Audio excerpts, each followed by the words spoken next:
Muito boa noite a todos.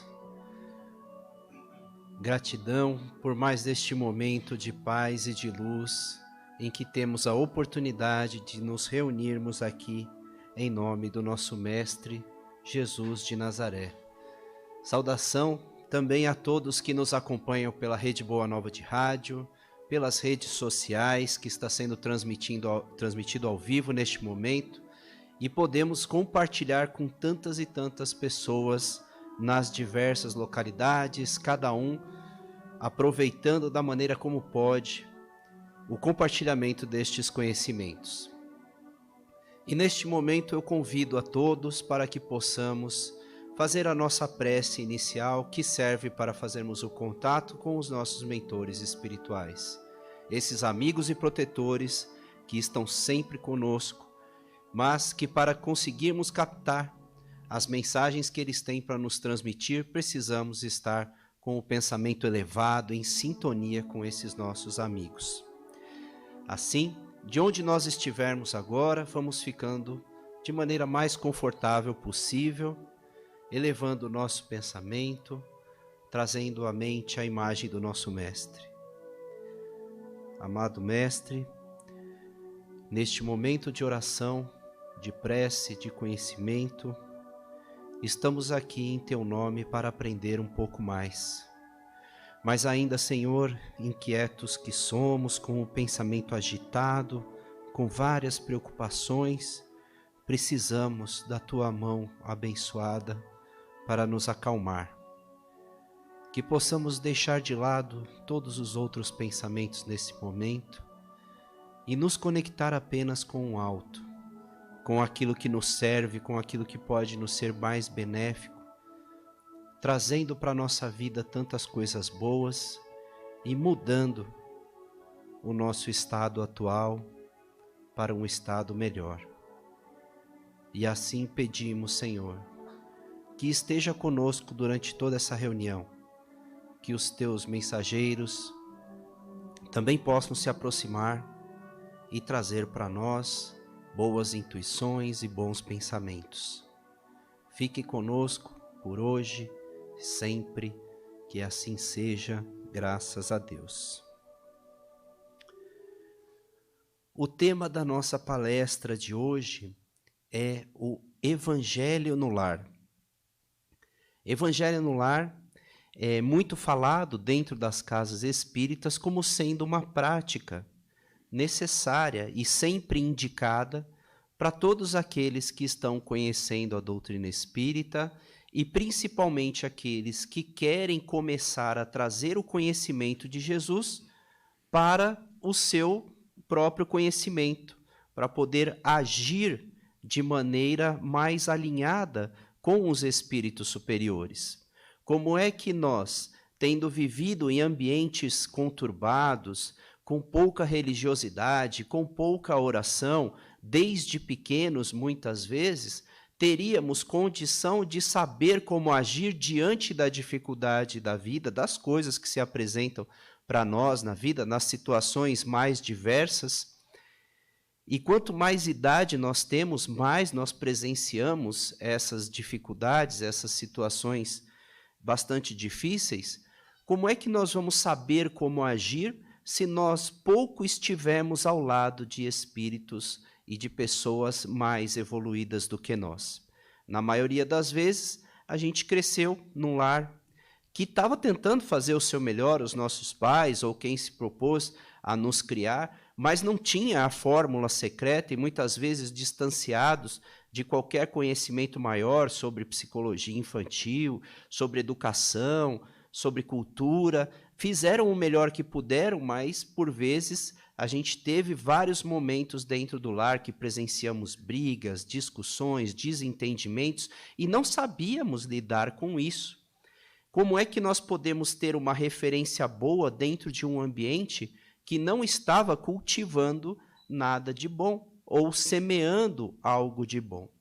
Mas, muitas vezes, nós tínhamos até uma cultura religiosa, mas sobre o aspecto religioso que impõe a nossa educação por meio do medo.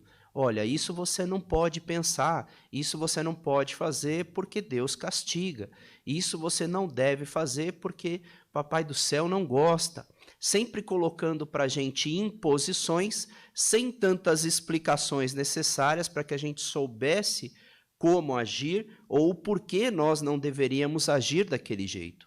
Ocorre que um conhecimento vazio e superficial, imposto pelo medo, quando a crença é derrubada, ou seja, quando a gente comete aquele ato e não acontece nada na sequência, perde a credibilidade e a gente perde o sentido de buscar agir no bem quando a nossa fundamentação é o medo ou a imposição.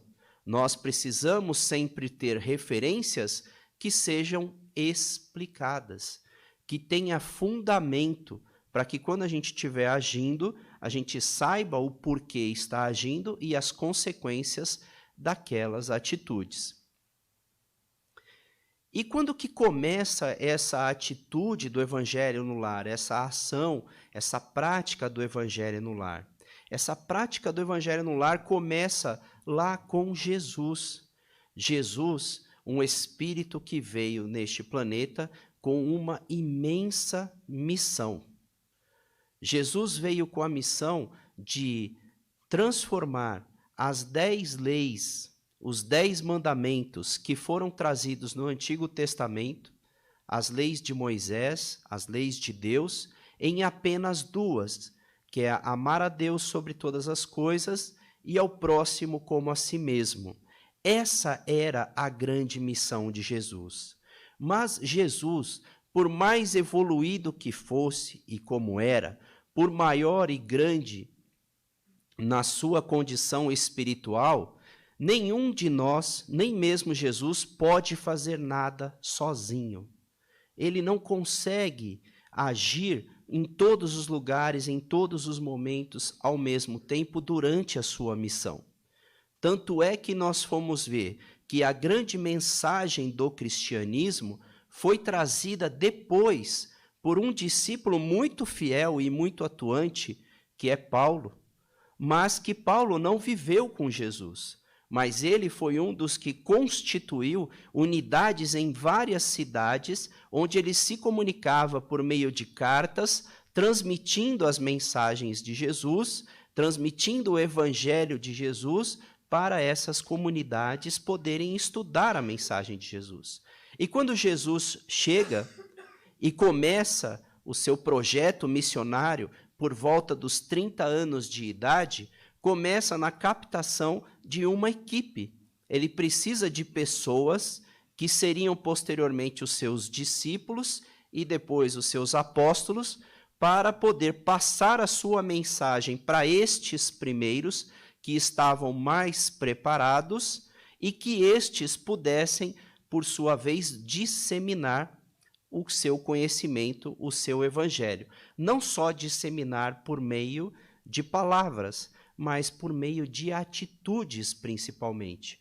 Porque Jesus sabia que teria um tempo determinado, não poderia ficar aqui encarnado durante muito tempo. Mas a sua mensagem se fixaria nesses discípulos, que tornariam seus apóstolos, que sairiam para o mundo para poder pregar o seu evangelho. Até que esse evangelho toma proporção, pode chegar até Paulo, que estende ainda mais. E hoje nós temos o conhecimento que nós temos, principalmente o mundo ocidental, de maneira intensa, os conhecimentos da mensagem de Jesus. Ele não fazia isso sozinho, ele não fez isso sozinho. Ele precisava de uma equipe. Por toda a equipe que Jesus pudesse procurar, ele não tinha ali pessoas que estivessem no seu mesmo grau evolutivo. Ele precisava de utilizar as pessoas que estavam mais disponíveis, mais aptas naquele momento para poder divulgar a sua mensagem. Então, o que Cristo fez? Começa a conhecer aqueles que seriam os seus discípulos. Começa a captar Tiago, Judas, Tiago menor, vai atrás de um, puxa um pescador, um cobrador de impostos, o outro, cada um com uma característica diferente, conversa com eles, orienta, traz a sua mensagem, começa a ganhar e conquistar os corações desses discípulos, e quando eles estão ali mais ou menos na unidade de 12, ele vê o quê? Que existe uma heterogeneia muito grande nos conhecimentos e principalmente nas aptidões espirituais de cada um deles. Cada um tinha uma característica diferente. Cada um que fosse divulgar e disseminar o seu evangelho faria com uma condição diferente. Mas Jesus sabia que a essência não podia variar. A essência tinha que ser a mesma. Então propõe Jesus que a cada semana se reúnam pelo menos uma vez na casa de Simão Pedro. E essa reunião seria somente com um propósito, de mensagens espiritualmente elevadas. Ali ele trataria dos sentimentos dos seus discípulos, do relacionamento dos seus discípulos entre eles, do relacionamento dos discípulos com o Mestre. Ali ele falou em assuntos sobre estar aqui para servir e não para ser servido, para amar ao próximo como a si mesmo, para estar e deixar de lado, olvidar, esquecer todos os problemas que eles tivessem entre eles naquele momento, em benefício da mensagem que deveria ser transportada de coração a coração até que pudesse chegar nos dias de hoje e de hoje ainda por mais tantos e tantos séculos que hão de vir.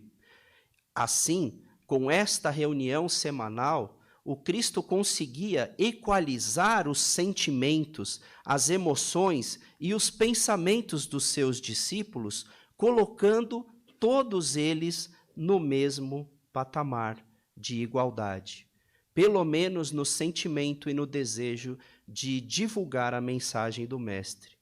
E olha só que interessante. Se nós observarmos bem, todos nós temos aqui também uma grande missão.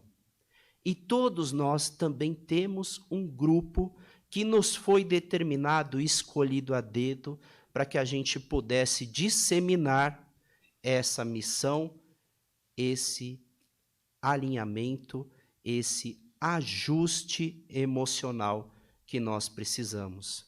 E este grupo, hoje, que nos é dado por missão, é a nossa família. Nós temos hoje, dentro do lar, ali reunidos, pessoas que já vêm se reunindo a diversas vidas, a diversas reencarnações. Cada um com o seu jeito diferente, cada um com a sua ideia, cada um com a sua bagagem espiritual, mas o que nos faz estar unido ali, naquele grupo familiar consanguíneo ou não? Então vamos trazer agora um novo conceito de lar, que é onde vivem as pessoas e convivem como se uma família fossem, estão ali com o comprometimento de aprender a se amar e a se respeitar. Trazer para aquele grupo familiar, como Jesus com os seus discípulos que formavam ali uma grande família, para poder levar para o mundo uma outra forma de ver a vida, uma outra forma de agir. Assim também somos nós com relação à nossa família. Estamos ali na condição de aprendizes para interagir com essas diversas personagens que nessa existência estão ali no nosso lar. Talvez eu tenha tido um lar na infância e hoje eu tenha tido um lar como adulto, formando uma outra família. Mas todos estão interligados pelo único propósito. Viemos aqui todos para aprender, para evoluir, para crescer. E daí nasce o propósito da prática do Evangelho no lar. A necessidade que todo o lar tem de trazer por algum momento na semana, durante alguns minutos, uma mensagem que venha de Jesus, mas que não venha a mensagem apenas seca como uma frase, que ela venha envolta de um aprendizado, de um conhecimento maior explicando o porquê daquela mensagem e como que se pratica e como se deve ser entendida aquela mensagem. A prática do Evangelho, conhecimento de Jesus dentro do nosso lar. E como é que nós fazemos essa reunião dentro do nosso lar, dentro de casa? Primeiramente, nós combinamos com os membros da nossa família um dia e horário que possamos estar todos disponíveis para podermos fazer aquela prática. Nós combinamos uma determinada data e um horário para que haja o comprometimento, mas que aquilo não seja como se fosse um ritual sagrado, mas que seja importante pela consciência que nós temos que aquele momento é o momento da gente trazer para o nosso lar ensinos superiores, alinhamento quanto ao entendimento espiritual da família, troca de conhecimento, esclarecimento e mudança de atitude. Muitas vezes o Evangelho no Lar começa como sendo uma simples reunião e depois de feito o seu processo, a leitura, o entendimento que nós vamos trazer aqui, ela começa a gerar nos participantes alguns questionamentos sobre as suas próprias atitudes e sobre as atitudes dos outros. E é importante que a gente tenha este momento, porque muitas vezes nós discordamos de muitas coisas, mas ficamos calados. Outras vezes, quando nós discordamos, nós somos agressivos demais. Isso faz com que crie um muro de divisão entre os membros da família. E nós não conseguimos mais um alinhamento mais harmonioso. O momento do Evangelho traz essa harmonia para o ambiente, porque mesmo divergindo, nós podemos ter o respeito à opinião do outro. Mesmo sabendo que, na minha opinião, o outro esteja errado, cada um tem a sua experiência, a sua história e vai ter o momento certo de aprender. Mas aquele momento vai propiciar que, apesar das diferenças, a gente continue se amando e se respeitando. Isso é imprescindível para um lar onde habitam espíritos tão diferentes, que tiveram histórias, educação, experiências e bagagens tão diversas.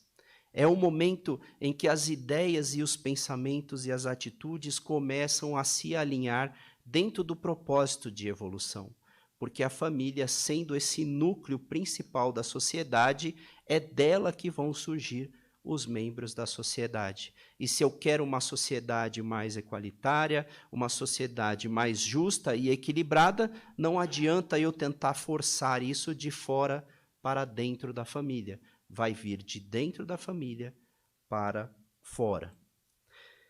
Esse procedimento, nessa prática do Evangelho no Lar, nós temos alguns cuidados para que não se torne e não se perca o verdadeiro objetivo da reunião. Um dos cuidados é que a gente estude o Evangelho segundo o Espiritismo. É um livro que foi ali juntado todo o conhecimento moral de Jesus. Logo do início do livro Evangelho segundo o Espiritismo, tem uma explicação da formação desse livro Evangelho segundo o Espiritismo. Em resumo, as lições morais de Jesus estão ali retratadas em pequenas expressões, pequenos trechos que foram explicadas pelos espíritos superiores, o que aquele trecho tem a ver com o nosso comportamento moral, o que Jesus está dizendo sobre a necessidade de mudança no nosso comportamento moral sobre aquele trecho. Por isso é importante que a gente tenha como base do estudo do Evangelho no Lar o livro Evangelho segundo o Espiritismo. E o seu estudo seja de forma metódica, ou seja, que ele comece no capítulo 1 e sequencialmente vá até o capítulo 28 e depois a finalização. Pode-se ter um tempo para ler a introdução, pode-se usar um livro mais curtinho, com alguma mensagem para trazer a harmonização antes do estudo, mas o principal é o trecho que nós vamos ler neste livro. Evita-se, assim, existe uma superstição de que nós devemos abrir o Evangelho de forma aleatória, em qualquer página, porque quando eu abrir, aquela mensagem foi a que o Espírito indicou para mim. Eu sei que muitos fazem isso, e eu também já fiz, mas acontece que qualquer página que eu abrir ali, aquela lição vai ser para mim, não tem diferença nenhuma. Só que eu posso estar perdendo trechos que são importantes para entender a conclusão daquela página. Por isso que no estudo do Evangelho no Lar, a gente recomenda que seja feito de forma sequencial. Outra coisa que se evita neste momento é que se tenha algumas formas de rituais, como, por exemplo, vamos fazer o Evangelho de roupa branca, de roupa verde, ou vamos colocar uma toalha branca sobre a mesa, ou seja lá de que for, vamos acender uma vela para o santo, para o espírito.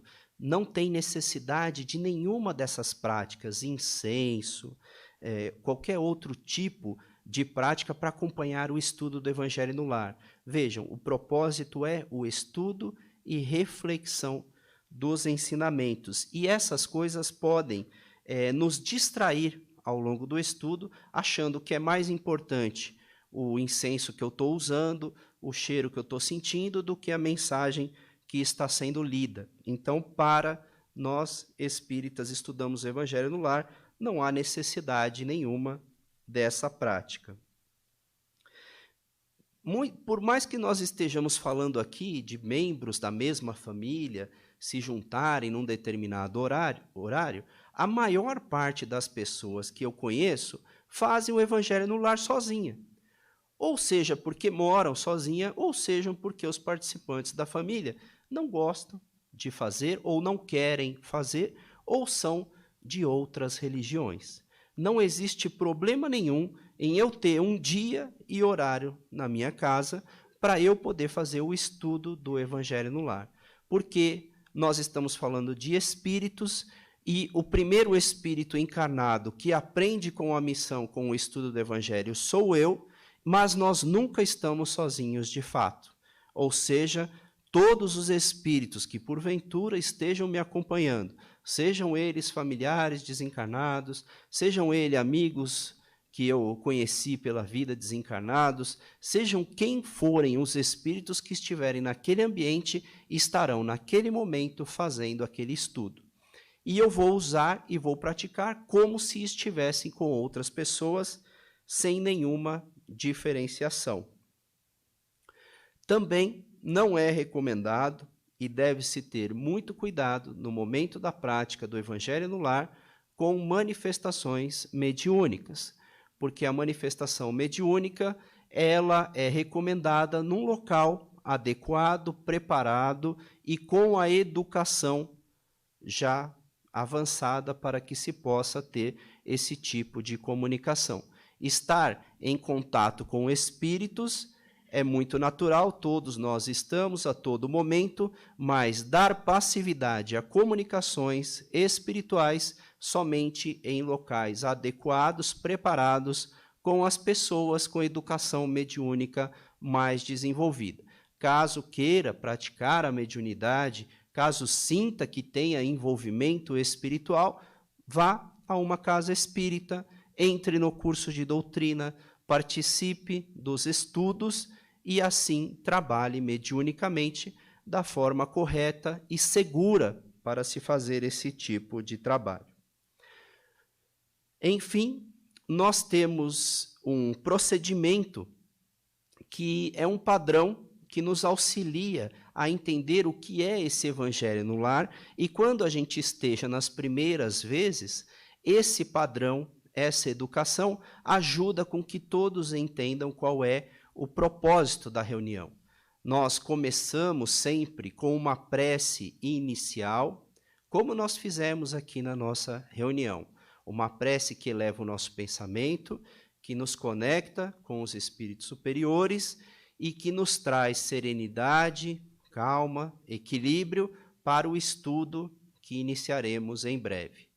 Depois, nós fazemos uma leitura de um trecho curto do Evangelho. Não uma página inteira, não um capítulo inteiro, mas itens de forma sequencial. E nesses itens nós lemos as explicações que os Espíritos estão dando sobre aquele tema, sobre aquele assunto. Depois, nós paramos um pouquinho a leitura e fazemos uma reflexão sobre aquele trecho lido.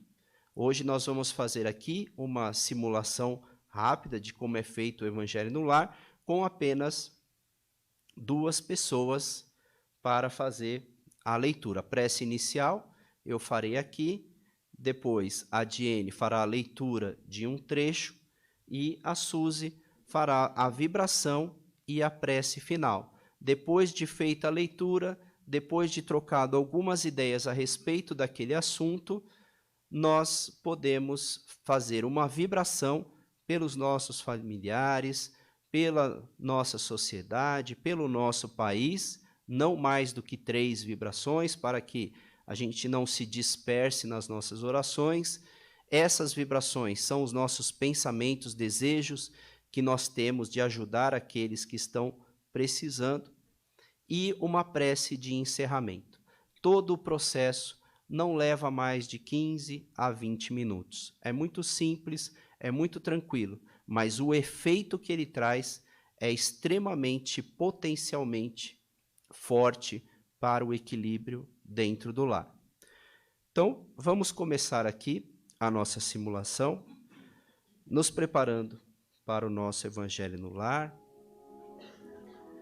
elevando o nosso pensamento, pedindo a Deus e a Jesus que neste momento de prece e de oração nos ampare e nos inspire para que tenhamos o melhor entendimento das suas lições. Que assim seja, graças a Deus.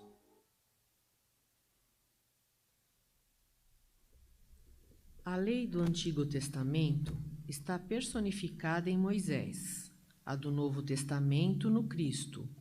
O Espiritismo é a terceira revelação da lei de Deus, mas não está personificado em ninguém, pois é produto do ensinamento dado não por um homem, mas pelos Espíritos, que são as vozes do céu em todos os pontos da terra, e para uma incontável multidão de intermediários.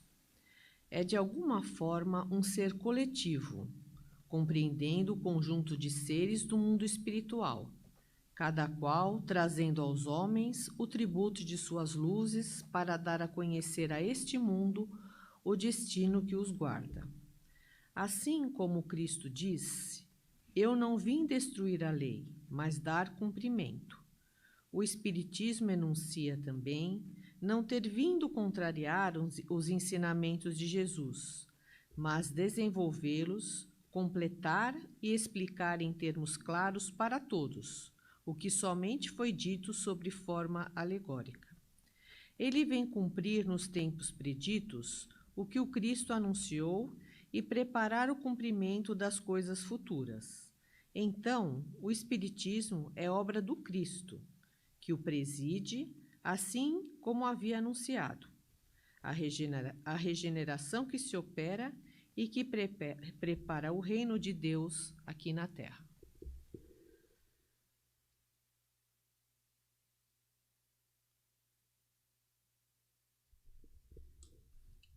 Nesse momento, voltamos novamente os nossos pensamentos no nosso amado Mestre, elevando os nossos pensamentos para doarmos as nossas melhores energias de amor, de paz. E assim, vamos vibrar por todos aqueles que estão doentes, nos seus lares ou nos hospitais. Vamos vibrar por todos aqueles que estão vivendo em situação de rua,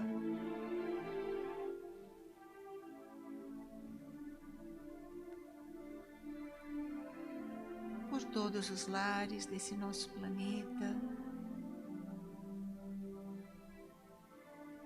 que possam receber essas energias benditas. Graças a Deus. E assim, vamos agradecer a Deus, nosso Pai, a Jesus, nosso Mestre, pela oportunidade do estudo do Evangelho. Agradecer por essa reunião abençoada, com a presença da espiritualidade maior, que tanto nos ampara. E vamos pedir mais uma vez que o Mestre Jesus seja conosco hoje e sempre. Que assim seja, graças a Deus. Graças a Deus.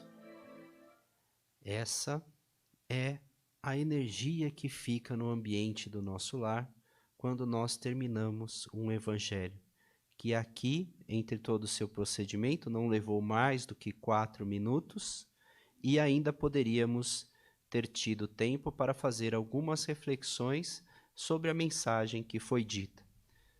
Que Jesus veio para explicar algo que naquele momento nem todos estavam preparados, mas que no futuro a mensagem trazida pela doutrina espírita, comprovada pela mediunidade, revela a realidade do mundo espiritual e, com isso, a consequência dos nossos atos que seguem a essa existência e não terminam com a morte do corpo.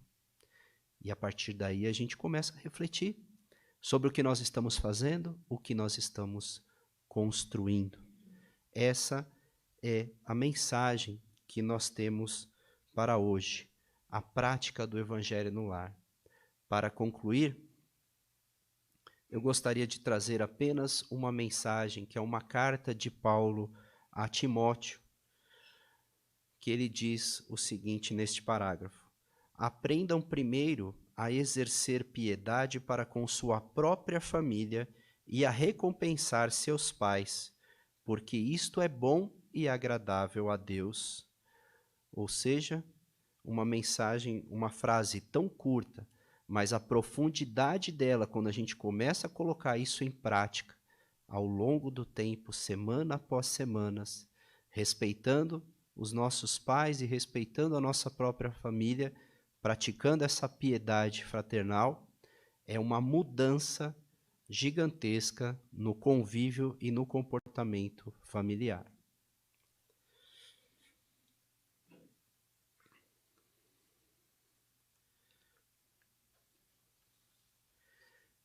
Na próxima semana, nós teremos o tema da reunião pública com o assunto valorização da vida. Também temos o encontro com a cultura espírita neste mês de setembro, traz o tema Internet, Tristeza e Depressão, com a presença do médico psiquiatra João Lourenço Navarras. Dia 24 de setembro, às 19h30, na Unidade Doutrinária de Santana, e 25 de setembro, às 17h30, na Unidade da Vila Galvão. Outro recado da casa sobre o coral. Convidamos você, familiares e amigos, para passar uma tarde agradável. Domingo, dia 2 de outubro, às 14 horas, na Unidade Doutrinária de Santana. Cantaremos juntos músicas populares e bem conhecidas em uma grande audição comunitária, aliando aprendizado e muita diversão. E para ajudar você a soltar a voz, o evento contará com a presença do Coral Lírios, sob a regência do maestro Donizete. Esperamos por você. A partir de agora, continuaremos a transmissão somente pelas redes sociais e desejamos a todos os ouvintes da Rádio Boa Nova uma boa noite.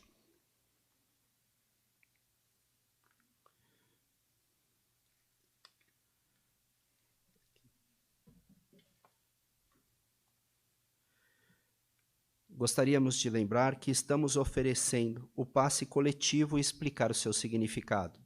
O passe coletivo é o momento em que se direcionam ou emitem fluidos para envolver a todos num mesmo clima fluídico, de uma só vez, com o auxílio da espiritualidade, como é o nosso caso, que oferecemos o passe espiritual magnético.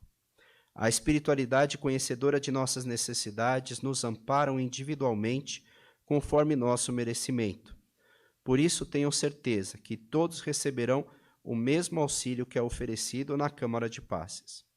Esta medida vem ao encontro das orientações preventivas do momento para oferecer a manutenção de bem-estar a todos.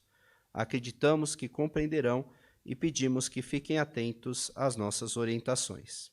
Eu peço agora que a Lúcia possa dirigir o passe coletivo.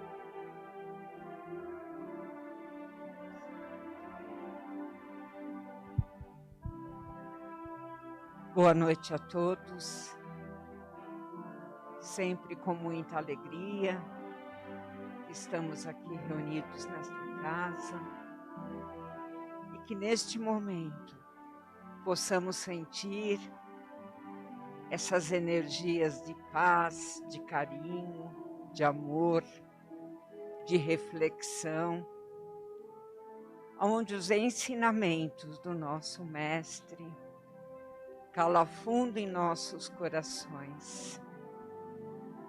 Vamos sentir esse abraço carinhoso desses amigos espirituais que nos envolve, que vai nos fortalecendo, vai nos amparando nas nossas necessidades. E com o nosso coração alegre e feliz, confiando sempre nessa misericórdia divina, confiando nessa misericórdia do nosso Pai, que vai abraçando a cada um de nós carinhosamente. E com o nosso pensamento elevado, vamos a Jesus.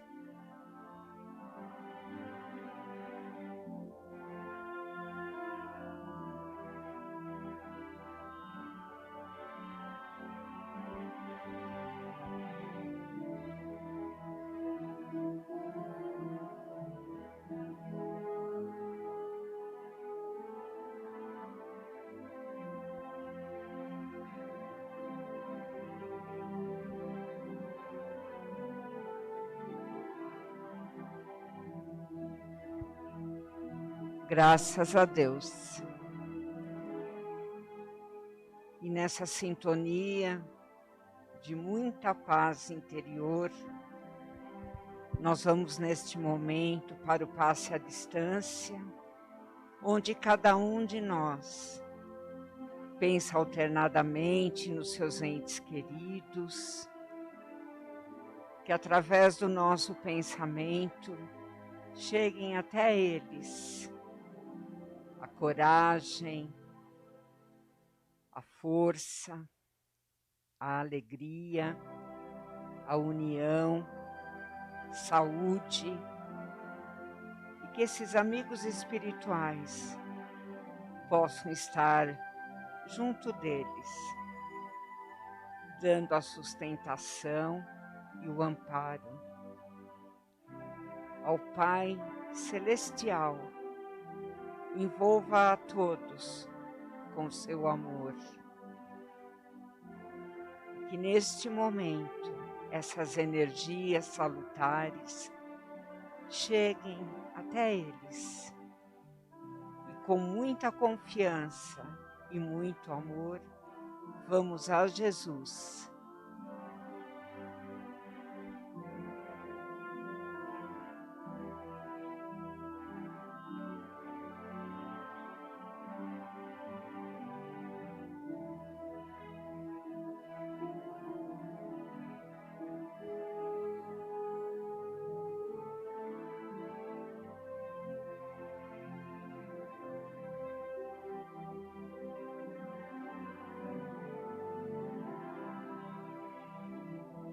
Graças a Deus. Gratidão, Pai misericordioso, a esses amigos espirituais e ao Mestre Jesus. Que possamos retornar aos nossos lares, envoltos nessa paz, nessa confiança e nessa força, que sempre somos amparados por essa misericórdia. E assim, nós vamos agradecendo por este momento, deixando a todos a paz e o bem. Que assim seja, graças a Deus. Uma boa noite a todos e muito obrigada.